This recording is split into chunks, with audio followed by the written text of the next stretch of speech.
إن الحمد لله نحمده ونستعينه ونستغفره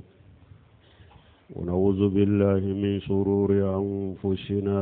ومن سيئات أعمالنا من يهده الله فلا مضل له ومن يضلل فلا هادي له وأشهد أن لا إله إلا الله وحده لا شريك له وأشهد أن محمدا عبده ورسوله أما بعد أيها الناس قال الله تعالى في كتابه العظيم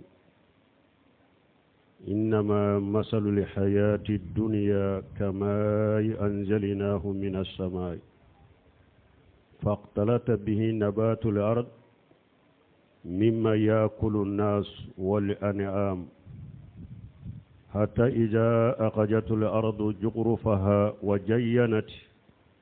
وظن أهلها أنهم قادرون عليها أتاها أمرنا ليلا أو نهارا فجعلناها حصيدا كأن لم تغن بالأمس كذلك نفصل الآيات لقوم يتفكرون أمبي على التنو أمبي يا فدليني على في أمباني على في أكايا فانك جنوبولا أمبي على الدلي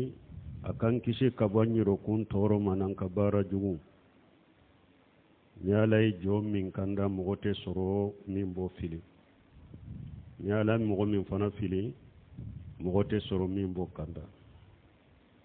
ambe sharia bato fen site min ka bato e cinya ni ala kelem pewte jenyo wonte ala la ambe sharia muhammadu ala ka jondo ala ka cidendo kisini nema baka anaka dunkew anaka shebaw ala ku kisi min ka chako sobe no temina ka boy hada maddew ala ko aka qur'ana bayun kono suratu yunus kono akoni njiya nyana maya min fulani nye ajo yoro atogo anema asetigiya aya misaliya munna komi sanji na jigina kabo sanfe tumami ibn kasire ni aya tafsiranye ako alabe jinya nema ani jinya mashiri na telaba abe bade abe wulide ako ala ya talen goshi komi sanji na bora sanfe alako ako ninjinya nyanamaya misaliya ko abe komi sanji na bora sanfe a jigina dugukolo ka falen fen bora ni sanji nye falen fen noni a chama o nyagambira ka falen fen bo dugukolo ka fo dugukolo masirila ka chenye ka masiri fo dugukolo dunka wire ya miri ni nema min fulani nye dugukolo ka fiye munun fulani nye shisa ambeshe ka utige ku kankan makoy kan nafa bonuye ka to ola halala drone alaka nyamaru kan na dugukolo ka falen fiye mannin chogola ana kan noni ya chama nya bettige ka be boy kake komi atunte awo ala ko ale ala abe ayaw faran fanshan nin chogodela aye jiya nyanama ya misali ya min fote ko ale alaba ka ayaw faranfansha ni chogode la mogo ye munum be miri katasi balma ni jiya nema min fule ni nye ate to de jiya yere to ate to jiya yere ale te to min ba kono abe bade jiya ka fembe ba aka fembe wuli samaya antumba kuna bafe kata doni tuma misanje na falen fen bora yorobe me soni ni tara kungo kono na la ibe alakali falen fen madele ka boya abebeja finye betana beye wala hadamaden fana b'o cogo de la diɲɛ ɲɛnamaya kɔnɔ i kɛra tɔgɔtigi ye cogo o cogo i kɛra jɔyɔrɔtigi ye cogo o cogo i kɛra setigi ni nafolotigi ye cogo o cogo i ye diɲɛ nɛɛma sɔrɔ cogo o cogo laban t'a la dɛ a bɛ ba de a bɛ wuli de a bɛ taa de k'a kɛ komi a tun tɛ yɛrɛ o de y'a to aya wɛrɛ kɔnɔ Ala ko وَاضْرِبْ لَهُمْ مَثَلَ الْحَيَاةِ الدُّنْيَا كَمَاءٍ أَنزَلْنَاهُ مِنَ السَّمَاءِ فاختلط به نبات الأرض فأصبح هشيما تذروه الرياح وكان الله على كل شيء مقتدرا alako cidema ako jianya na maya talen goshi hada madumma abe komi ji na jigina kabo sanfe dugu kolo ka falen fe unya gambina naye abubu min kalama akulolu yere mana ajara akari karila finye bake kata kacari yoro min kada ya abai Allah tai tejuruhu riya ajara finye bake kacari kata nai Allah bese fembela tuman bun kasir yani aya tafsiri ako kacha qur'ana kono ni Allah be jiya nyanama ya talen gosi ni sanjiye ani falen fenunye ako adobe suratu yunus kono adobe suratul kahf kono adobe suratul jumar kono adobe suratul hadid kono akacha ni Allah be jiya nyanama ya talen gosi sanjila بل ما حديث فنانا أن عبد الله بن عمر رضي الله عنه قال أغجر رسول الله صلى الله عليه وسلم بمنكبية فقال يا عبد الله كن في الدنيا كأنك خريب أو آبر السبيل كان ابن عمر يقول إذا أصبحت فلا تنتظر المساء وإذا أمسيت فلا تنتظر الصباح وقول من شهتك لمرضك ومن حياتك لموتك بل من عبد الله ابن عمر أقول دون لا كوتشيدن يعلم مننا كمان فلای aya minana kaman fule munna puro Abdullah ka tiloma jo aka ka hakili sigi ciden bina kuma min foye ana famu ako Abdullah ako ke jinya kono komi duna ube tamade ke jinya kono komi duna ube ka ke jinya kono komi tamade hadamade jinya kono iti ka so kono iti ka barabara yorola dunan de ye tamaden de ye ibe tamade la hadamaden ki yerem na jinya kono ola tuma minin kuma fora Abdullah ibn Umar yeret ya faraka ako hadamade ako niye sogomada ye iba fe ka bara nyuma min kayni ala ce kabilinya lagara ako okede ikana ula fela kono eta do ula fela bi soro cogo miyo mogo chama dugu jera ala sogoma fela la ula fela ya soro kaburu kono mogo chama fana ula fela serama kato jianya na maya kono dugu kolo sanfe sani dugu kaje akera kaburu tigiye wala Abdullah ibn Umar yere tumben nyufo akoni ye sogoma daye ibe bara nyuma minke ini ala che kabilinye lagara akede ikena wula fela makono itado wula fela be soro chogomi akoni ye wula fela fana ye ibe bara nyuma minke ini ala che kabilinye lagara akede ikana sogoma da makono ita do sogomada bi soro chogomi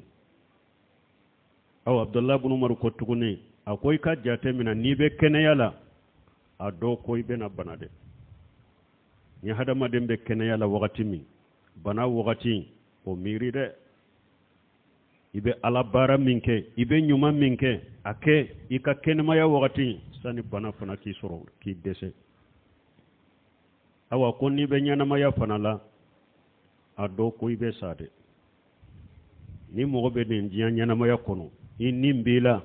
ibe bato mununke ibe hera mununke ibe nyuma mununke ibe lagara nyine minke ibe mimbili nye lagara akede pasika do ibe sa saya yumfana abena wakati mi etado alaka kalife fendo do na ya latige ko aka bo wakati mi ikabo jiya kono wakati mi ibe bo wakati de donc ni jiya nyana ma yakono an kan janto nyerela jiya be wuli de abe bade ateto odiato hadisa do sabatira Anas ibn Malik bolo sahih Muslim kono ako ciden ko yomal qiyamah do mogo minye nema soro kateme jiya mogo beka me amake ar janna denya kera jahannaba dende ako nuna nana uya sori jahannaba kono siya kele kabo araba fu malikaw ka nyenenka karasa edella kan nema soro edella ka hera yewa abakali la wallahi ya rabbi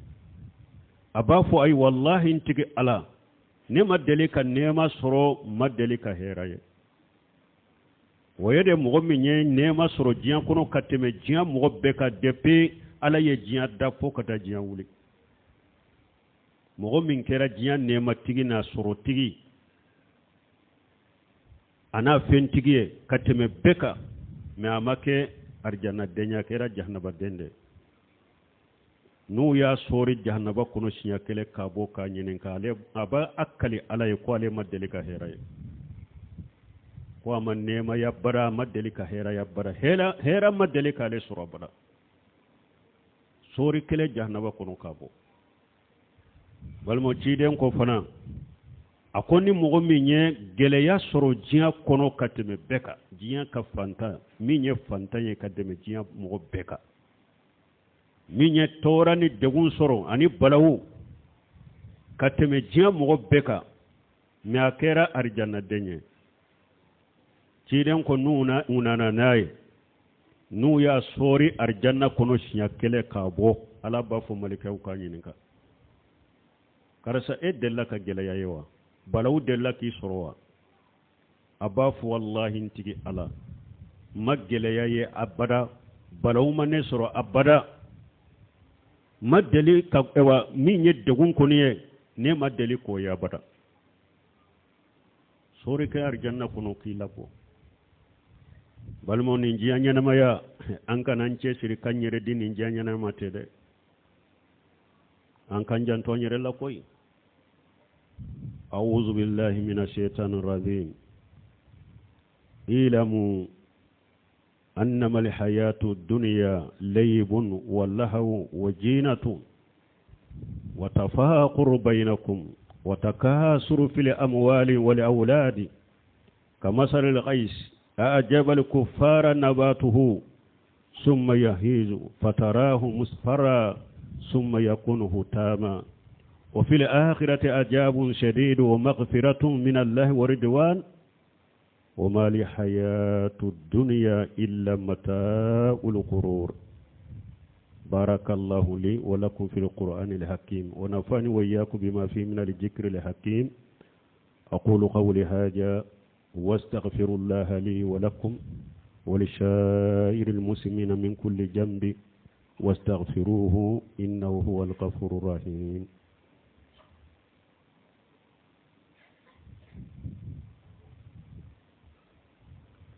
الحمد لله رب العالمين والصلاة والسلام على نبينا محمد وعلى آله وأصحابه وسلم تسليما كثيرا أما بعد قال تعالى اعلموا أنما الحياة الدنيا لعب ولهو على سورة الحديد كنو أقوى كادو jiyanya namaya min fulani nye tilon kedo de ani fende do nabe hadama den du sukun sukula akado ni jiyanya namaya tilon kedo do sukula fende do nabe hadama den du sukun sukula wajinatu ani masiri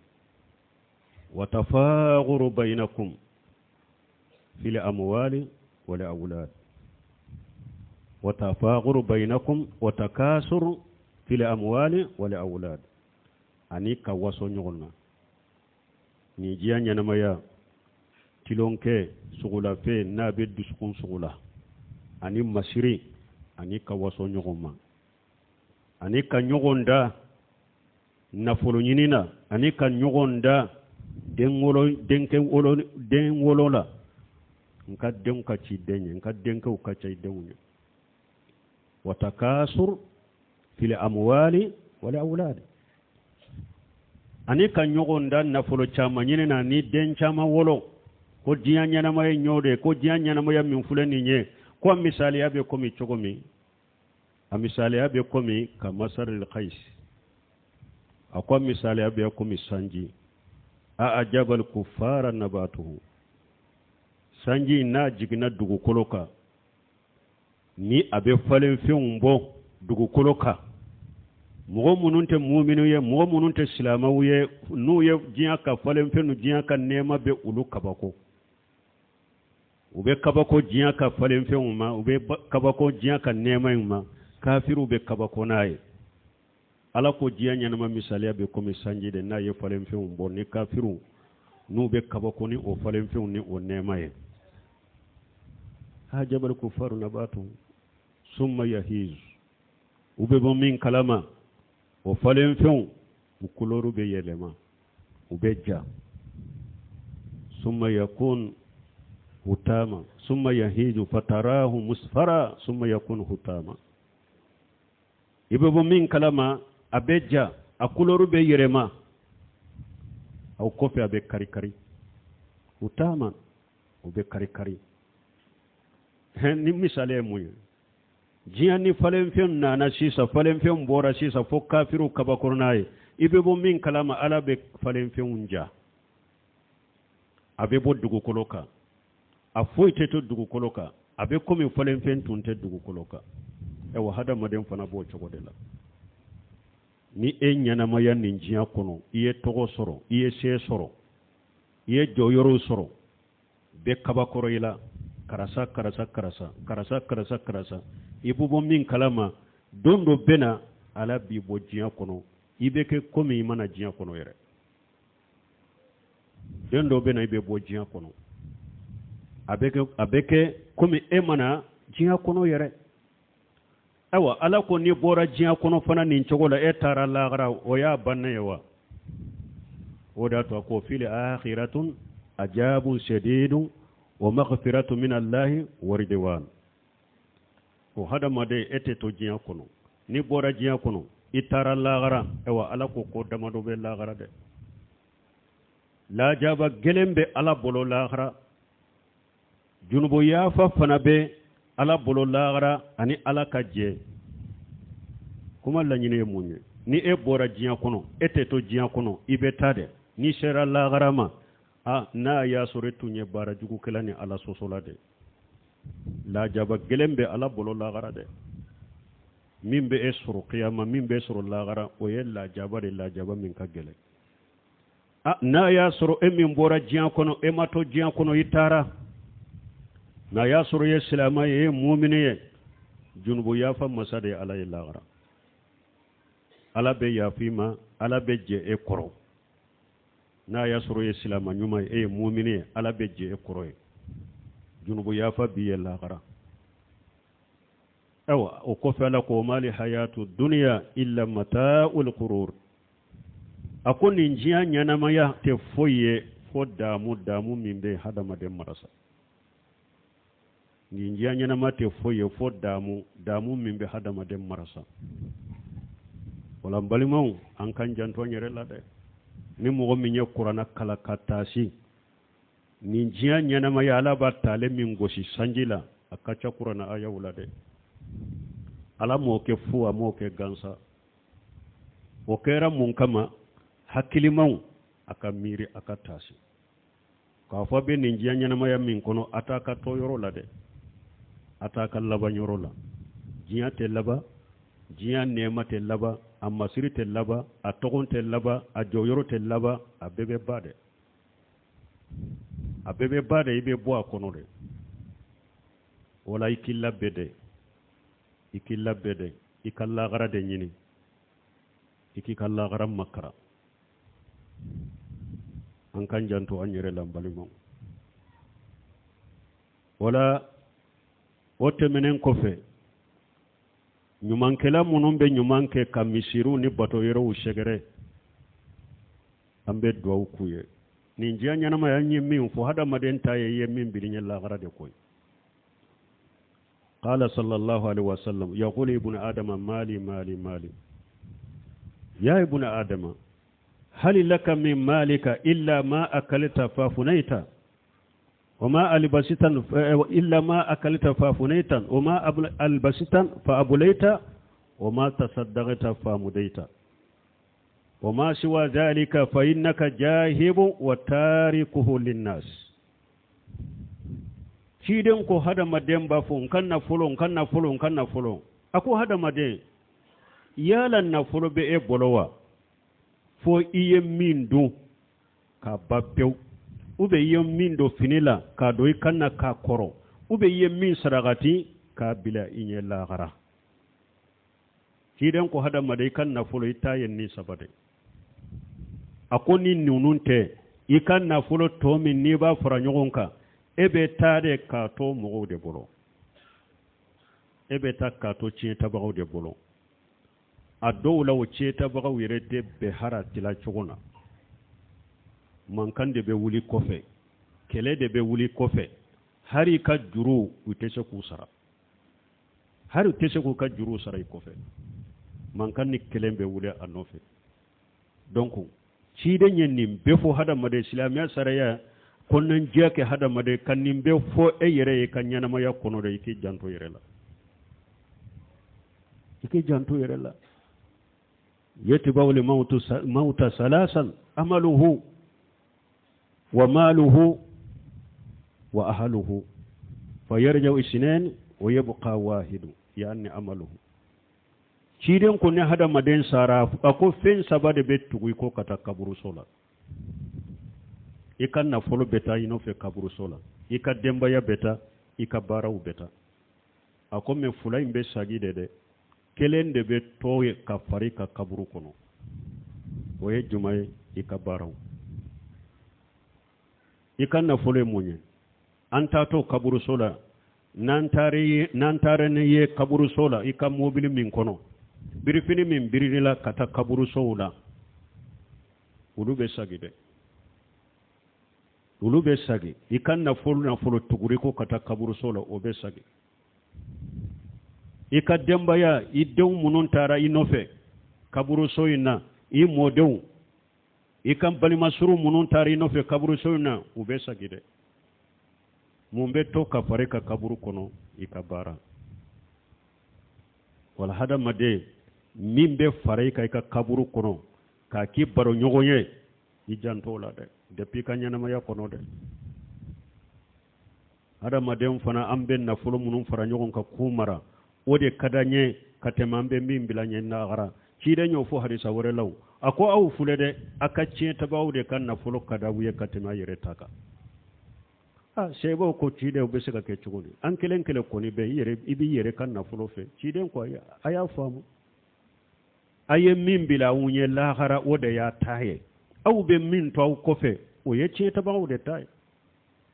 aw hada maden kelen kele fana be ibe min fara nyogon ka kala sago ka bila yere wode kadiye kateme be min bilinye lahara akwa kace tabawu kan na fulu kada wiye katema yere taka i yere taye de ye min bilinya lagara ibe fengo fen fara nyogon ka kajate kabilai o ye ce tabawu de taye wala ni hari sawni ayan an ka mirula an ka do bilannya lagara an ka sinji tugu an ka hinna fantawula an ka silamiyat de men balimaw bato yoro an ku deme ni jate to de wala alhamdulillah be alatanu misiri nyuman kelaw ambe do ukuye alaka barika do nyuman kelam bela nafolo tigi nyuman kela be alaka barika do kan nafolo la kalimanani alanya sina duma harubi de pinnim kuran ko nana degu tumban kan misirina ala ye nafolo tigu ni yuru wali ube munu nye nyuman kelaw ube ke sababu ye ala ta kofe kambo degumbe la kata kelenkele أنا جروب كو تنبنا جروب نانا gasoli ko tumbanna dow be jonu uleye